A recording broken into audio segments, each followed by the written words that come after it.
আমরা চাই আমাদের যৌক্তিক জনগণের স্বার্থের জন্য যেটা প্রয়োজন সেটা আমরা, আমি তো বলছি আসলে আলোচনা করি। অনেকে বলে নির্বাচন আসেন, বিএনপি বন্ধুগণ আসেন, অন্য বন্ধুগণ আসেন, আমাদের ডাকে আসতে যদি লজ্জা লাগে তাহলে আপনারা ডাকেন, আমরা যাই, আমাদের তো কোনো অসুবিধা। আমরা রাজপ্রাসাদে যেতে পারি, আমরা ইনশাআল্লাহ পরিবারের দায়িত্ব আমরা দেব, কারণ আমরা জনগণের জন্য রাজনীতি করি, আমরা ব্যক্তির রাজনীতিতে বিশ্বাস করি না, আমরা দলীয় স্বার্থের রাজনীতিতে বিশ্বাস করি না,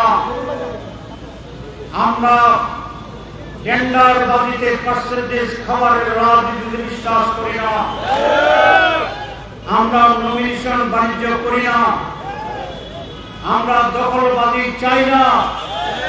আমাকে কাউকে এক বিরাট উচ্চ পর্যায়ের ব্যক্তি বলছেন, তাকে আরেক সেই মানের আরেক ব্যক্তি বলছেন একটি দলের ব্যাপারে যে মানুষ তাদের ক্ষমতা যাওয়ার আগে পদত্যাগ চায়।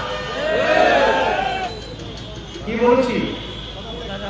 ক্ষমতা যাওয়ার আগে পদত্যাগ চায়। এই শব্দের একটা মাহাত্ম্য আছে। মাহাত্ম্য হচ্ছে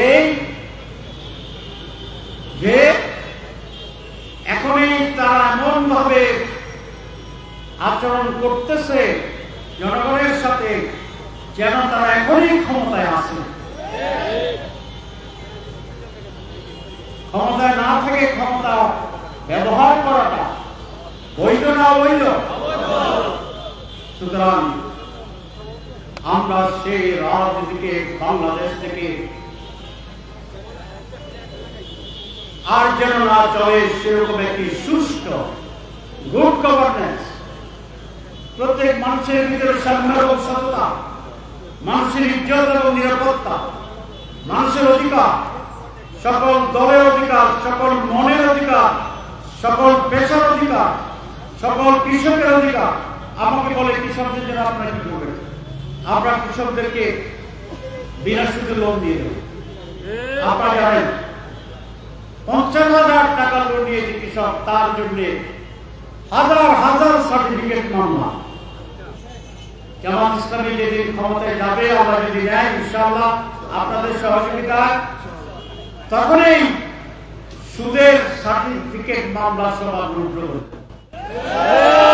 কৃষকদের বিনা পয়সায় লোন পাবে, হয়রানি হবে না, দ্রব্যমূল্যের ন্যায্য অধিকার পাবে, সরকারি ভাবে কাজ শেষ করার জন্য সিস্টেম চালু হবে, ফরিয়া থাকবে না, মাঝখানে দালাল থাকবে না। আমরা গুণগত পরিবর্তন আনবো, শুধু ব্যক্তির পরিবর্তন নয়, আমরা সিস্টেমের পরিবর্তন আনবো, দুর্নীতির ফাঁক ফোকর বন্ধ করবো ইনশাআল্লাহ।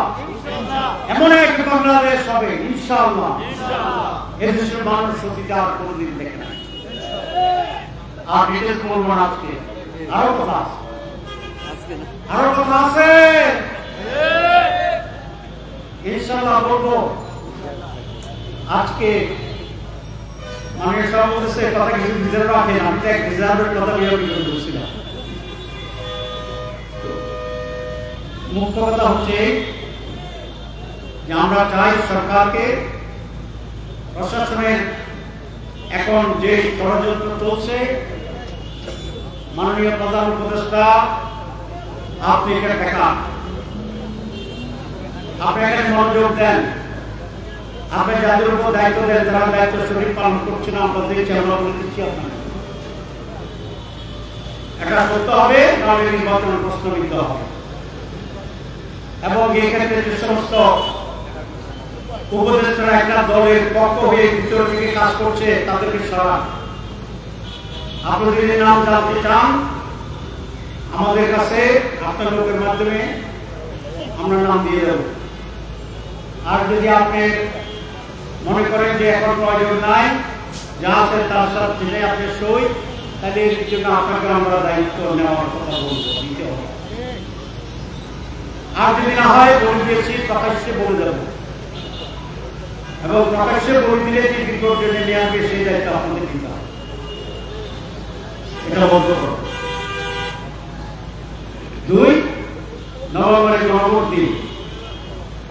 3 পিআরের ব্যাপারে আমরা দাবি করছি মেজরিটি পিপল বাংলাদেশ পিআর চায়, তার বাস্তবায়নের পদ্ধতি নিয়ে আমাদের সাথে আলোচনা করার আহ্বান জানাচ্ছি।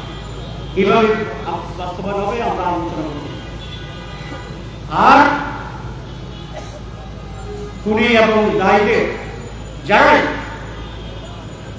অপহরণ করেছে, গুম করেছে, হত্যা করেছে, মানুষ করেছে, গুলি করেছে, তাদের সকলকে বিচারের প্রক্রিয়া আনতে হবে।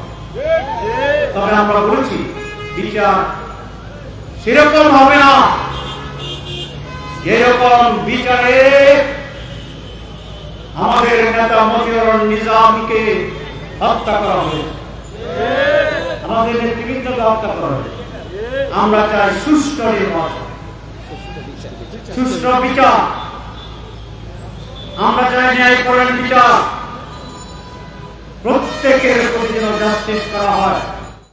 এটি আমাদের খুব স্পষ্ট বক্তব্য। যেন কোনোভাবে বিচার করে কারো কোনো অন্যায় হোক, অধিকার থেকে বঞ্চিত করা হোক, সেটা আমরা চাই। আমি আজকে আপনাদের সবাইকে ধন্যবাদ জানাচ্ছি। আন্দোলন মাত্র শুরু হইল, আন্দোলন মাত্র শুরু হইল।